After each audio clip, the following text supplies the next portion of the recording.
Winners, we have Eldoret, we have Kisumu coming, we have Coast coming, and there's Nairobi also here.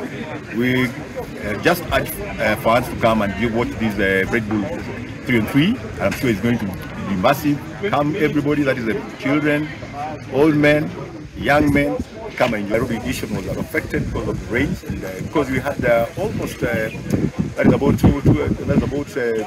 40 teams which had registered to come and participate, but fortunately they didn't turn up, and when we called them they were told us that the rains do not allow them to turn up. But we're going to try next time, and we believe that when we have these games indoor, we will ensure that we have more teams standing up. Great talent. I've seen young guys doing the stuff, and it's 2 and 3. Today we saw these young boys and young girls playing massive. One of our teammates, Ariel, give us 4 3 points from the 3-point line that really escalated the game to high level. It has to be leadership skills within the team.